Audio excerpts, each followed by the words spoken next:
안녕하세요, 홍차입니다. 오늘 할 이야기는요, 썸이 끝날 때 나오는 신호에 대한 이야기를 해보도록 하겠습니다. 사실 이 영상을 보러 오시는 분들은 썸이 끝났다라는 걸 몸으로 알고 있습니다. 근데 아직 인정하고 받아들이기가 힘들어서 혹시나 하는 희망이 생겨서 그래도 연락이 닿긴 닿으니까 정말 작은 희망 고문 때문에 여기까지 왔을 거라고 감히 짐작을 해봅니다. 우리가 썸이 끝날 때 나오는 신호는요, 이 전보다 맨 처음에 봤을 때보다 연락을 할수록 이런 반응들과 이런 행동들이 나온다는 겁니다. 상대적으로 처음보다 현재를 보는 게 중요합니다. 상대가 먼저 번호를 땄어요. 상대가 먼저 대시를 했어요. 이런 건 절대 중요하지 않습니다. 과거가 어땠든, 과거에 이 여자분이 나에게 어떻게 했든, 이 남자가 나한테 어떻게 했든 그런 거 중요하지 않아요. 먼저 들이댔어도 안 중요합니다. 지금 현재 상황만 확인하면 됩니다. 첫 번째입니다. 연락이 뜸해집니다. 원래 1시간에 답장하던 사람, 원래 30분에 답장하던 사람이었는데 그게 시간이 2배, 3배 이렇게 점점 늘어요. 만약에 느는 시간이 있다고 하더라도 내가 바빠서 지금 연락을 많이 못해, 조금 이따 연락해도 될까? 라는 식으로 나름의 이유가 있어서 설명을 한다면 괜찮은데 그냥 자연스럽게 답장이 점점 느려지는 거예요. 원래는 전화도 하루에 한 통, 3일에 한 통은 했지만 이제 점점 전화도 하지 않게 되는 겁니다. 이런 식으로 연락이 뜸해질 때도 우리가 썸이 끝났구나 라는 신호로 받아들일 수가 있어요. 두 번째입니다.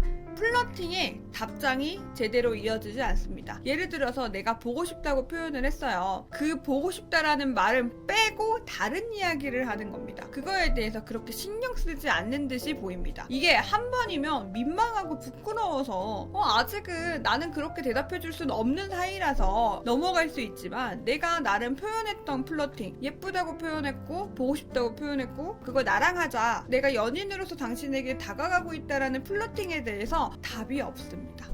대화하는 내내 일상적인 얘기나 밥 먹었다는 얘기나 혹은 그냥 자기 얘기만 이어나가는 거예요. 둘 사이에 어떤 연인 간의 모멘트들이 만들어지지 않고 그런 분위기가 형성이 더 이상 되지 않습니다. 상대방이 나랑 연인으로 모멘트를 잡고 싶지 않은 게 될 수 있거든요. 점점 거리감을 둬야겠다, 조금 더 친구로서 봐야겠다라는 감정 때문에 멀어지고 있는 거예요. 연락하는 건 괜찮은데 카톡할 친구나 전화할 친구는 필요한데 근데 연인으로서 선 넘고 싶진 않아, 아직은 나는 여기까지 만 좋아, 연인으로선 잘 모르겠어, 그런 마음으로 이제 연락을 하게 되는 거죠. 그러니까 아무리 연락이 빠르고 카톡이 잘 된다고 하더라도 이런 플러팅이 도저히 먹히지 않는다, 그런 분위기가 형성이 안 되면 친구로서 돼버렸을 수도 있다는 겁니다. 세 번째입니다. 약속이 잘 안 잡혀요. 원래는 일주일에 한 번씩 만났고 2주에 한 번은 만났어요. 근데 약속을 잡으려고 하면은 이 상대방이 잠수를 타거나 바쁘다고 얘기를 한다거나 내가 나중에 말을 해줄게 라고 한다거나 다음에 보자 라고 이야기를 한다거나 내가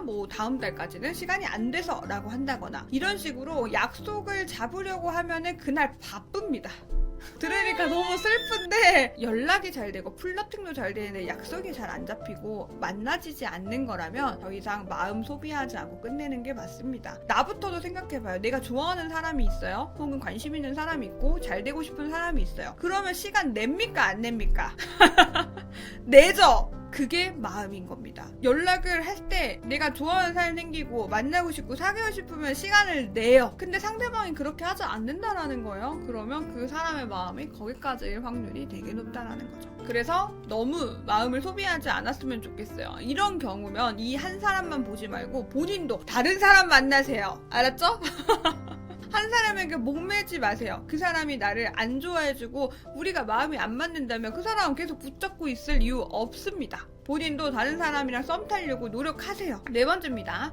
연애 이야기에 반응하지 않습니다. 두 번째와 되게 비슷한 이야기인데요. 내가 하는 플러팅에도 반응하지 않았지만 연애 이야기로 가지 않는다는 게 가장 큽니다. 예를 들어서 밸런스 게임 같은 거 할 수 있어요. 여사친 많은 남자 대 제일 친한 여사친 한 명 있는 남자, 이런 식으로 이 밸런스 게임 같은 것도 할 수 있거든요. 근데 그런 이야기를 대답만 하고 넘긴다거나 궁금해한다거나 더 얘기하려고 하지 않습니다. 분명히 카톡은 하고 있음에도 불구하고 동성 친구들한테도 할 수 있는 그런 편한 이야기들 위주로만 이야기를 해요. 회사 이야기라던가 싫은 사람 이야기라던가 가십거리라던가 먹는 음식이라던가 일기장 마냥 연락을 한다라는 거죠. 그 상대방은 당연히 연애에 대한 이야기를 꺼내지 않고요. 남자친구가 생기면 어떨 것 같아? 여자친구가 생기면 어떨 것 같아? 여사친 문제는 어떻게 생각해? 남사친 문제는 어떻게 생각해? 어디까지 가능해? 이런 이야기들에 대해 반응이 전혀 없습니다. 초반에는 그런 그러지 않았을 겁니다. 우리가 정말 썸 탄다라고 느꼈을 때는요, 이런 이야기하면 난 여사친 있는 거 싫어, 난 남사친 있는 거 싫어, 이렇게 표현을 했을 텐데 점점 그런 이야기의 반응이 그냥 끝. 그리고 다른 이야기를 하게 된다면 우리의 썸이 거의 끝나가고 있다라는 증거죠.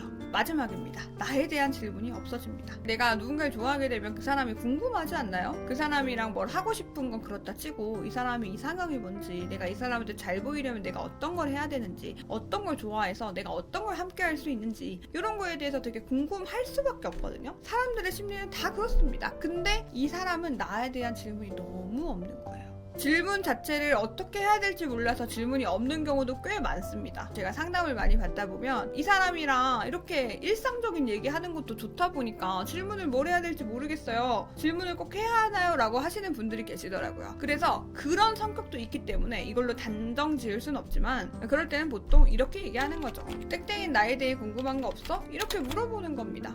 궁금해달라는 거죠. 이런 이야기를 했음에도 불구하고 도저히 질문을 하지 않는다 라고 하면 점점 썸이 끝나는 걸 수도 있습니다. 잘 생각해보시면 우리가 처음 만난 날, 두 번째 만난 날 같은 경우에는 이 상대방이 나한테 궁금한 게 있었을 거고, 나랑 뭘 하려고 했었을 거고, 내가 어떤 걸 좋아하는지 알고 싶어 했었을 겁니다. 근데 더 이상 그런 질문들이 없고 더 이상 나와 만남을 주선하려고 하지 않는 경우면 이 썸이 분명히 변화가 있었다라는 거죠. 이 썸이 깨지는 과정은 굉장히 많은 이유가 있고 다양한 이유가 있어요. 그 사람에게 점점 이성적인 매력을 못 느꼈을 수도 있고, 이 사람이랑 썸을 타고 있는 와중에 새로운 사람이 들어와서 그 사람한테 눈이 돌아갔을 수도 있습니다.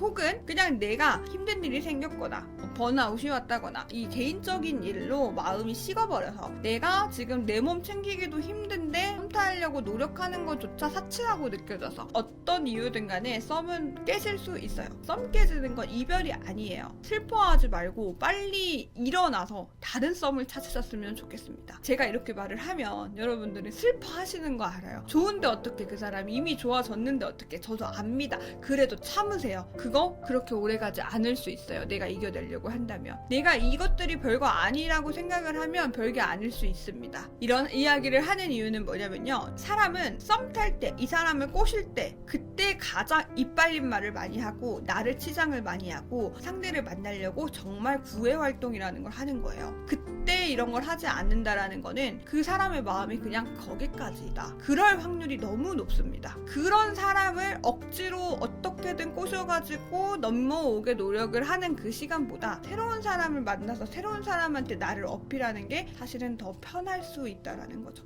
오늘 이야기는 여기까지 하도록 하겠습니다. 너무 예뻐 자꾸 보게 돼. 네 눈, 코, 입부터 목소리, 눈웃음까지 심장이 나대. 볼 때마다 너무 짜릿해.